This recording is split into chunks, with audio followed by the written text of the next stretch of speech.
जीएसटीची रक्कम परत मिळावी या मागणीसाठी पंचायत समितीसमोर शिवाजी शेरकर यांनी उपोषण सुरू केले होते.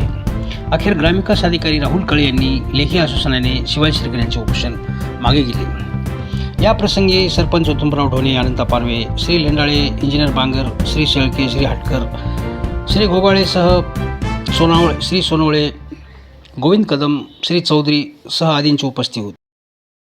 उपोषणला बसले होते शिवाजी शेरकर. काय मुद्दे होते आणि काय? शिवाजी किशनराव शेरकर हे उपोषणाला बसले होते आणि त्यांच्या त्या GST बद्दल त्यांची तक्रार होती.